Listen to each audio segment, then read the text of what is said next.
So, Alan, was there a certain moment? Was there a seminal moment? What was the tipping point here for you in terms of moving over to the Republican Party and away from the Democrats?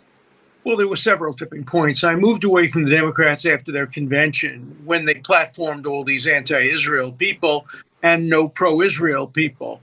And I became an independent. And then I decided being an independent for me was a cop-out when several things happened. Number one, when the election of a congresswoman from New Jersey on the Democratic slate who was very anti-Israel, the rising in the polls of a candidate for the Senate in Michigan who has embraced Hassan Piker, and generally the embrace of Hassan Piker by many Democrats, including the New York Times. As you probably know, the New York Times has completely banned me. I was their most frequent op-ed legal writer, but as soon as I defended Donald Trump, I got banned completely from the New York Times. But now they're giving a platform to Hassan Piker because he's so close to Democrats. Rahm Emanuel, Bernie Sanders, all these people are now getting in bed with a Nazi, a real Nazi. I mean, not just a pseudo-Nazi, but somebody who might as well be wearing a swastika. I'm reminded of the fact that thousands, not hundreds, thousands of Jews in 1932 voted for Adolf Hitler.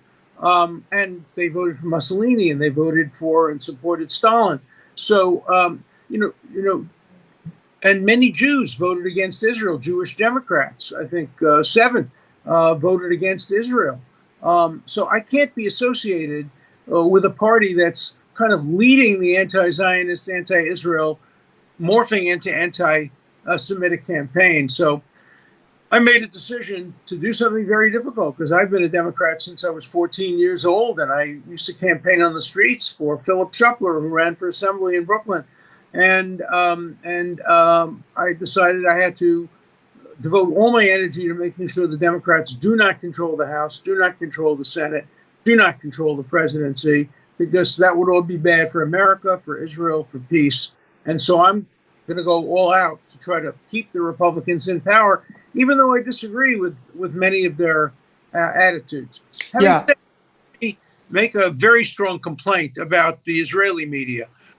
So when the Israeli media reported my switch to the Republican Party, the Jewish Telegraphic Agency and the Jerusalem Post, both as part of the story, wrote that I had been accused of sexual misconduct in the Epstein case. Neither of them, however, said that the woman who accused me made it up and acknowledged that she may have been mistaken, misidentified me with someone else. So I'm actually thinking about suing the Jewish Telegraphic Agency and the Jerusalem Post unless they file a correction immediately. And they said I denied it, but everybody denies everything.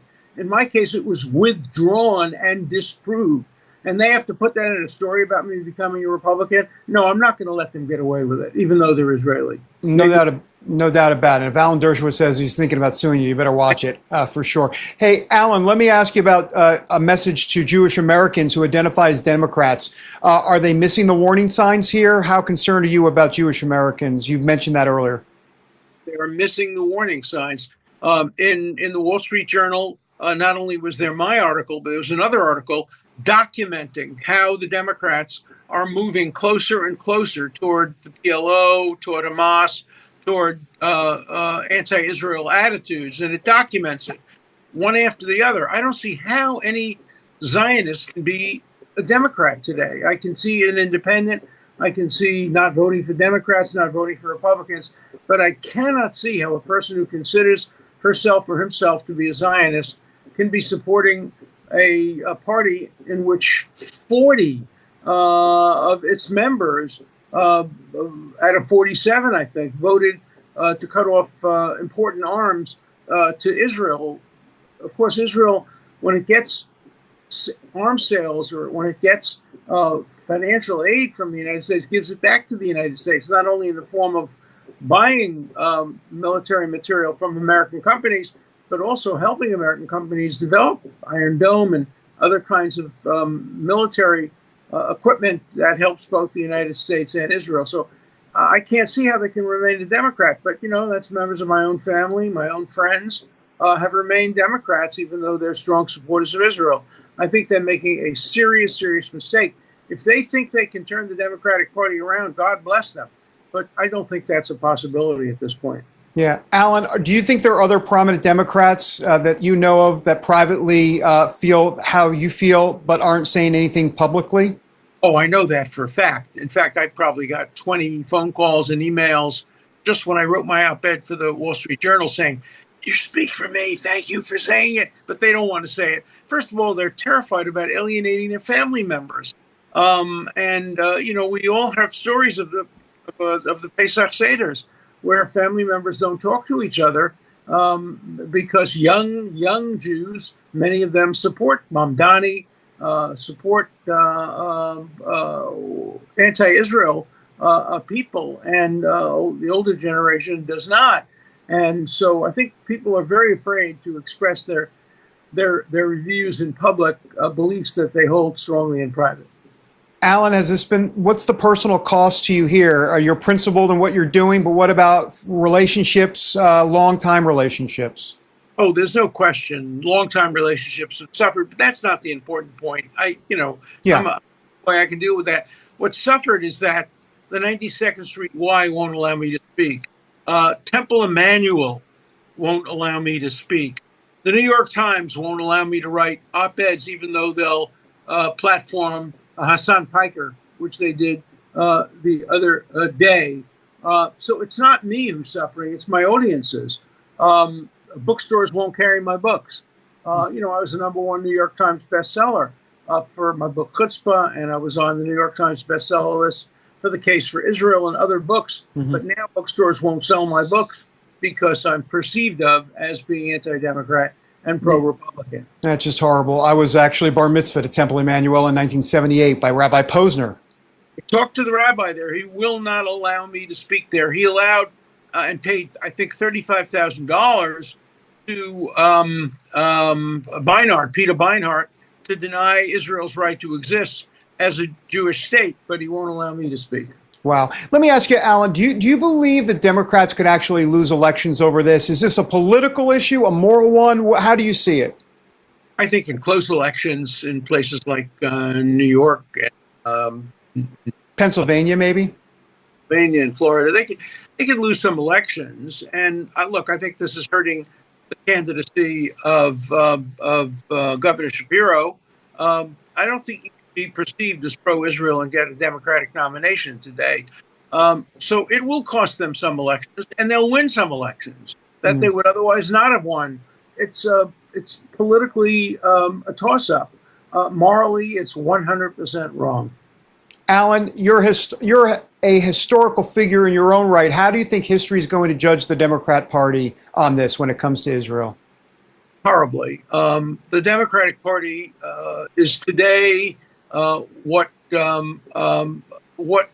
the early stages of what have developed into really anti-Semitic parties like Britain's Labour Party early on, and the Spanish Left Party. I think that the Democratic Party is joining many of these European anti-American, anti-Israel. And remember, too, Israel is always the canary in the mine shaft. When you turn against Israel today, you're turning against America tomorrow. And that's been proved over time. And you're turning against Western values, Judeo-Christian values, and values of decency. So I think the Democratic Party is going into the waste bin of history. I hope it can change. People have asked me, will I come back to the Democratic Party? Well, I'm 87 years old. I don't have that many years to come back to the Democratic Party. But if they rush and, get rid of the Bernie Sanders of the world and the Elizabeth Warrens and the Murphys who are driving the Democratic Party to the hard left, I would love to come back to the Democratic Party. I don't think it's going to happen. Last question, Alan. Do you believe Israel is held to a double moral standard here compared to other nations? And if so, why do you think that is specifically? Anti-Semitism. People who claim to be pro-Palestinian have never heard of the Kurds, have never done anything on behalf of the Uyghurs, have never said a word on behalf of the Sudanese who are being subject to real genocide, aren't even speaking out on behalf of the Ukrainians. It's only the Palestinians. When you're only pro-Palestinian, and you're neither a Palestinian or an Israeli, you're a bigot. You're an anti-Semite. You can't be a human rights activist and only focus on Israel and the Palestinians, and that's what so many people do. Yes, we have a double standard, and the double standard is bigotry and anti-Semitism. There's no other term for it. I will just say one last thing, and I'm curious to get your comment about this. Trump is the alpha male of alpha males, and now we hear this apparent situation where Netanyahu and Israel is dragging Trump around, that they're leading Trump. I mean, who leads Trump? Only Trump leads Trump. What do you make of that? It's the protocols of the elders of Zion all over again. Anybody who says that Israel is pulling the strings on the puppets, first of all, why would Trump ever, from a political point of view, favor Israel? Favoring Israel doesn't get you votes these days. Certainly it doesn't get you crossover votes. What Trump is doing is based on principle, not politics. And he's certainly not being pushed around by Netanyahu. I've had long talks with President Trump about Netanyahu, and I can tell you from personal experience, there is no way in the world that Trump does anything because Netanyahu tells him to do it. He does it because he believes it's in the best interest of the United States, and he's right. Supporting Israel is in the best interest of the United States. And if you're an American firster, you must be in support of Israel. So any claim that Israel is pulling the strings or Israel is making the decisions for Trump is both stupid, ignorant, and bigoted. There's no other way around that.